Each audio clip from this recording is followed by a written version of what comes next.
I first met him in the early 80s in a Chinatown of urban Java. He didn't want his real name or address revealed, so we called him DJ for Dynamo Jack.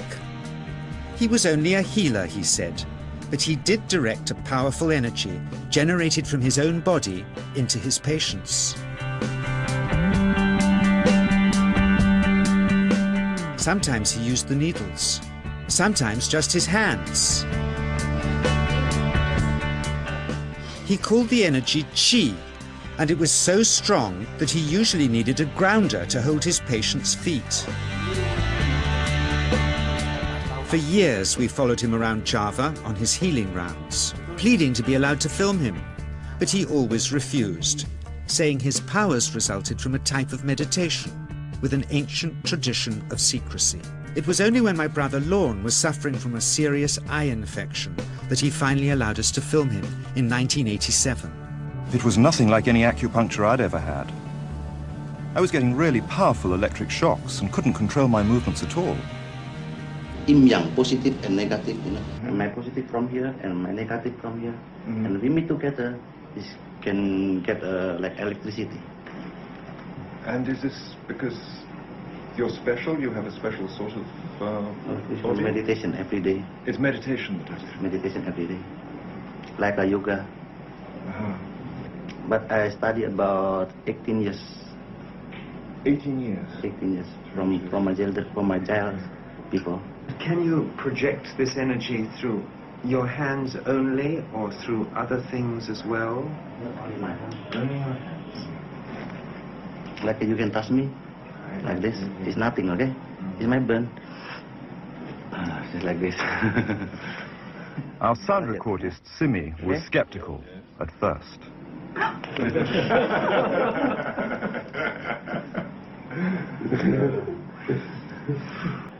Later, he told us that anybody could learn this.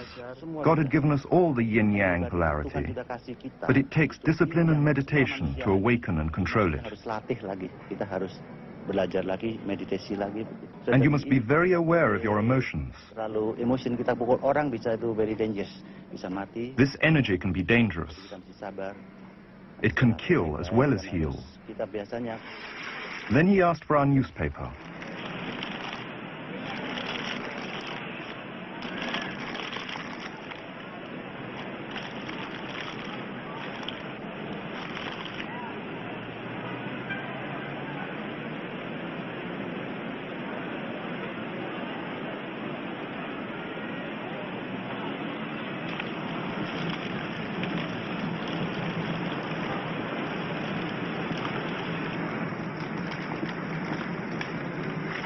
Whatever he had done to our newspaper, it's how he'd healed my eyes that made me wonder. What do these people living in the shadows of the volcanoes still know that we of the West have forgotten? When he heard we'd shown this footage in public, he was very upset and refused all our future efforts to contact him again. As the years passed, we sadly resigned ourselves to never seeing him again. My brother Lorne never did, for by 1997 he was already dead when I again found myself with DJ, now treating me for an eye problem. But it wasn't this that brought me back. He had tracked me down out of the blue and invited me to tell me a story. He had just returned from 2 years on a deep meditational journey, alone in the heart of Borneo. Amongst his revelations, he had seen, he said, how history was moving on into great change, and the old wisdom was vanishing. So he'd called me back to film just enough of him to remind us that we all have undreamed of powers sleeping within us, and that there's nothing special about him except for his training in waking them. Grounding this patient, my cameraman Joe is having to use all his weight to keep contact. She is pushing him away. He seems able to control the amplitude of this qi, like a dimmer switch, and it causes uncontrollable responses in the patients and their grounders. I can barely keep my hand on you. It wants to fly off. The electricity is so strong. This mother unwittingly grounds her child. He won't sit still, so she's asked to hold him and grin and bear it. Sometimes signs of this passing energy can be seen in the transmitter too. This chi stuff is only the surface, he says, of the real adventure beneath, in the meditational technique.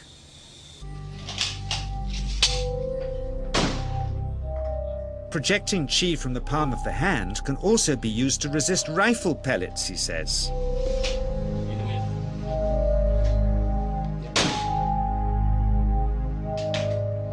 First, you learn to distinguish between yin and yang qi in your body.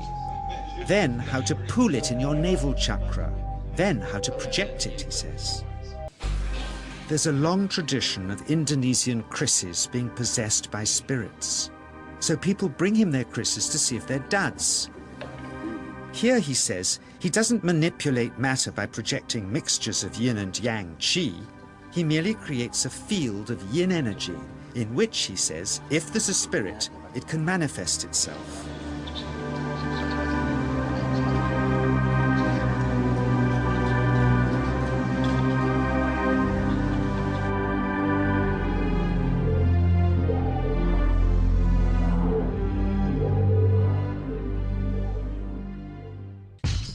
Catherine Cook, CEO of the Mind Science Foundation in Texas. Dr. Roger Nilsson, a Swedish medic and international racing sailor. Dr. Greg Simpson, a physicist from New York's Albert Einstein University. And Andreas Polak, one of DJ's Australian students. The visitors are confident they'll uncover him as a fraud in no time. Greg is the first guinea pig, and he's uncomfortable about showing that he can feel anything at all. Dr. Roger doesn't know what to expect.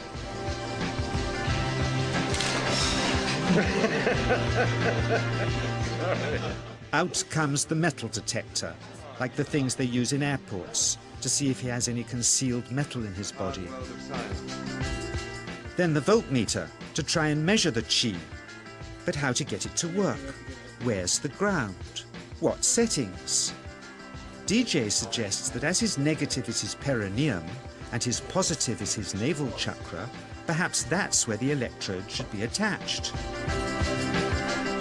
He doesn't stand on his dignity. He's eager to help, but still no readings. They're getting shocks off his arm, and now they're on the right settings, but the needle still isn't moving. DJ says it isn't electricity, it's chi. It's 1, 2, up. I feel it in my whole body. I feel it at 3, 0.3. I feel it in my legs. Shit. But suspecting there's some tricky setup on his premises they can't find, they insist we all go to a randomly chosen hotel room several miles away to see if he can light a light bulb with his fingers. It doesn't ground on the wall. So Greg holds and grounds one wire, while DJ pumps chi through the other. The bulbs are LEDs, light-emitting diodes, which ignite in different colors according to the intensity of current. Yes. On, off, on. Brilliant. Oh, you're blinking. Things were going well. DJ was enjoying it too, until he invited us all out to lunch at his local, where he tried to push a chopstick through the table. He couldn't get it through the formica surface, so he came up through an inch of wood from underneath.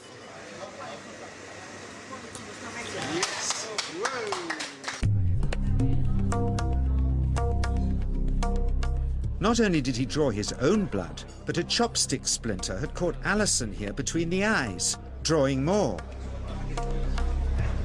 The incident was laughed off apologetically, but next morning he was a different man, drawn and upset.